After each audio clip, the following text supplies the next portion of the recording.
Ep.1.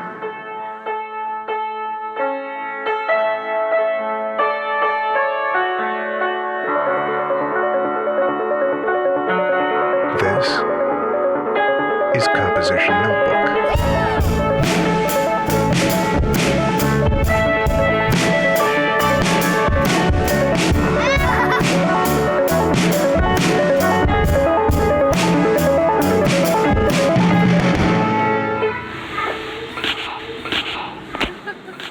That's a new one. That is great. It's beautiful. Nida, shida, fira, fela.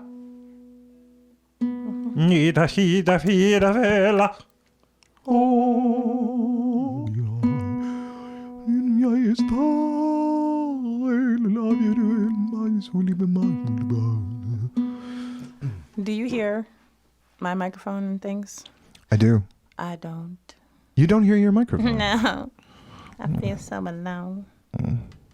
How you doing now, baby? That's better. I feel loved. So, you ready? Yes. Okay, so this is the full version. The full, is this? This is the full version. Okay, with the keys by themselves too? I can get you the keys by themselves okay. after we listen to this. Okay, sorry. But I'm forcing you to listen to something else now. Ooh. It's not what you requested, but No, that's perfectly fine. it's fun.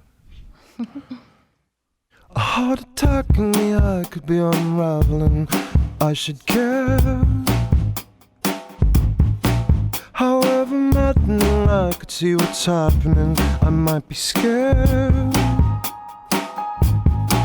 You are feedback and we track around marvelously beyond here, beyond there. The answers beyond here, beyond there.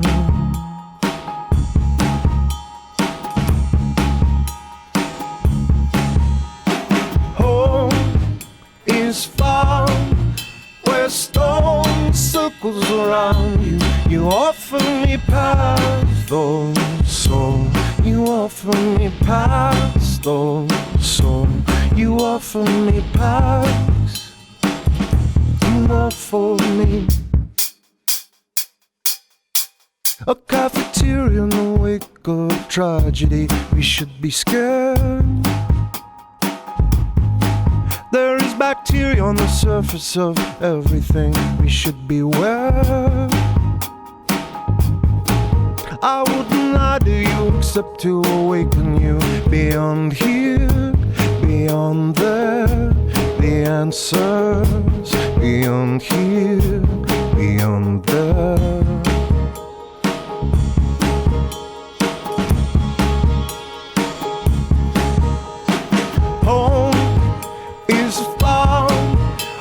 Stone circles around you. You offer me paths, though, so you offer me paths, though, so you offer me paths. You offer me.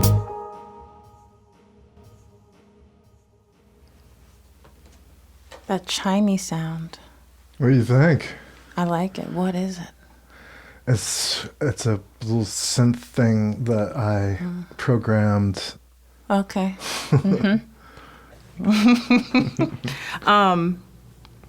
You know that I semi-worship that song. It's disturbing. I don't like feeling vulnerable when I really connect with anything. Yeah. It's a little disturbing, even though it's, like a profound, like, kind of, I experienced it as pretty wondrous and also unnerving. Wow. Because I just don't I don't fully enjoy caring, right? Yeah. I mostly enjoy caring. What? So what is it? What does it mean to mostly enjoy caring? Like, is there a limit where you're like, oh, It means that I'm approaching my care threshold? it means that it's dangerous to give a fuck. It's dangerous. It's dangerous to love. It's dangerous to care. It's dangerous to feel. It's dangerous to connect. And and just throughout human history, I feel like I've seen people come to horrible, horrible ends who got kind of caught up in giving a shit, you know, to the point that they couldn't even hide it. And everybody could tell, you know, and then a lot of those folks went down. They went out badly as a result. Yeah, they were assassinated. Sure. And sometimes that was the better outcome. Like, sometimes they're tortured. Sometimes they're doing forced labor for, you know, countless years. Sometimes they're just excommunicated and live lives of quiet desperation or whatever. And so that's kind of my thing. Is like, I'm trying to be disguised, right? I don't want to. You don't want to be taken out. No, I don't want to be taken out in any way, and certainly my ego doesn't want to. We're be gonna taken make out. an example out of you, Miss Courtney. Exactly. See, that scares me. You know, so that because I'm nervous about connecting, like on a certain level, us sharing our music with each other and connecting as artists is one of the best things that's happened to me in a long time. Oh right? my God, I love that. Me And too. then, good, yeah. I could tell, right? And so I think that's part of why it's so awesome, because it's like mutual, like this awakening and like reinvigoration and like, I don't know, just all these great things. And then I'm also just like, fuck, I don't know. Like, I don't know where to put it all and keep it all.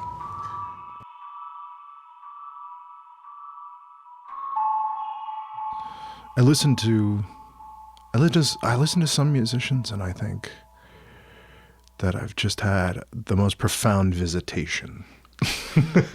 You know, especially, I mean, if they've really poured their soul into a song, then I feel intimately connected. That, to me, is kind of like everything that you want, and also everything that you can't control. Like you can't, to me, you can't, I don't feel like I can control how much of me you see in my work. That's interesting. And, excuse me, most of the time I feel like I have a pretty good idea of exactly how much people will perceive. And in general, I mean, this sounds horrible. I don't expect it to be that much. Not necessarily because people aren't capable in general, but just because everyone's so stressed and trying to survive and global warming. And it's like, who's got time for a freaking song? Right, You know, or lyrics, or the analysis of lyrics. That's not going to get us off this rock. Right. You know, like, build something. I know. It's like, I've often thought like, I had this relationship to music for a while that was disappointing now when I think back on it. I guess I started getting very alarmed by the climate change crisis that we're in, and I started working in alternative energy, and I really put my music and any of my art away in a box for years and tried to just be singularly focused on my work, on my career. I didn't have the luxury. To play a nice tune because we were on the Titanic. The ship's going down. There's that scene in Titanic where there's the musicians that just like have a string quartet, and they're all playing together, you know, as the ship's going down. And I think there's actually a line from that scene, like the cellist turns to the violist, and he's like, "It's been an honor." Right. Yes, right. It's been an honor, gentlemen, are playing with you. Something to that effect. Right. And then. Yeah, I love that image. Yeah. I feel like that is us. Yeah. But I mean, for a while, though, I felt like I have to bail water. All right. We're going to have to listen to White Moon. Oh. White Moon.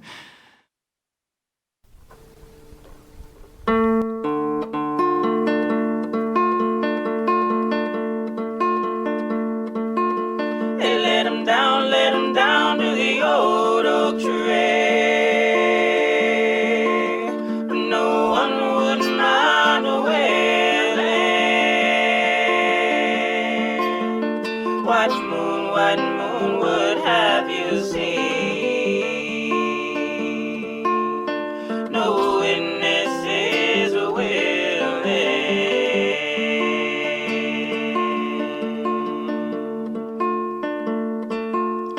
Came a sound from the old oak tree. These words were deep and rumbling. They know not what they do to me. Dear God, come get your children.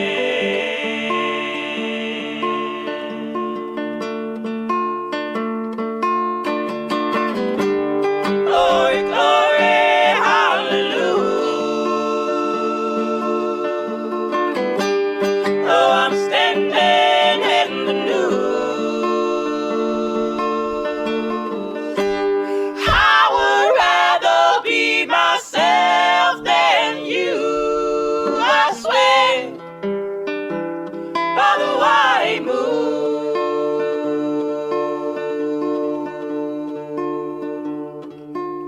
They shot him down in the old roadway, where no one would mind the sirens.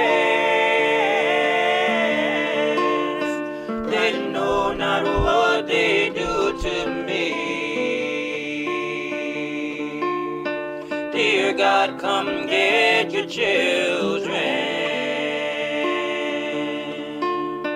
They know not what they do to me. Dear God, come get your children. It's so fucking good. A little ditty. It's so powerful. And it's just, it feels like an archive. Feels like a museum piece. Yeah.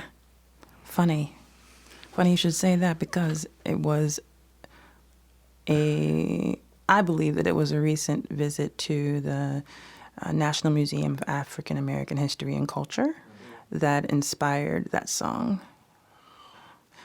Out of nowhere, someone in my friend circle offered up a ticket to a museum, African American Museum, you know, maybe the day before the ticket was to be redeemed. And I knew that I had one thing left to do there.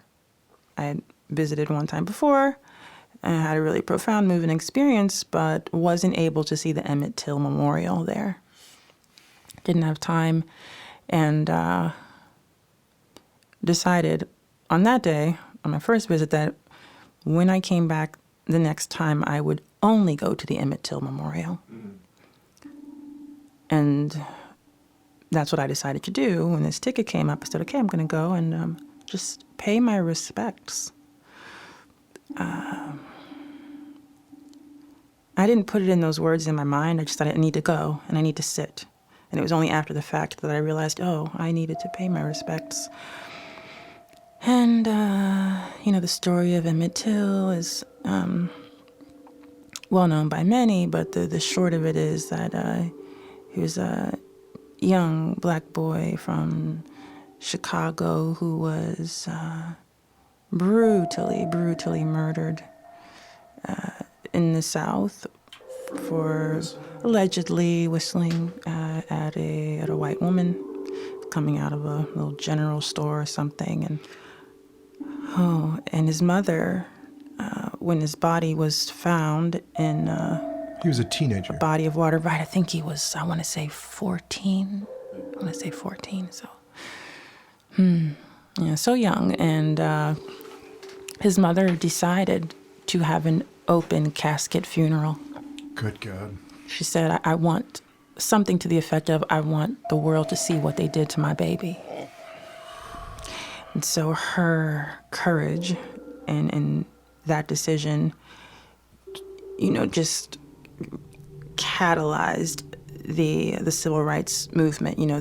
These images of this open casket, this 14-year-old black boy, just his body bloated and unrecognizable. And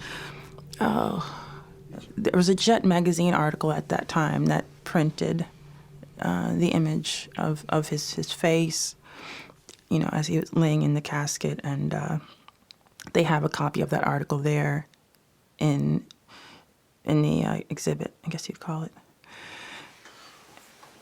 And so, I'm sitting there for about an hour, and I wept and, took some deep breaths and looked at the face of his mother and, just reflected on so many things.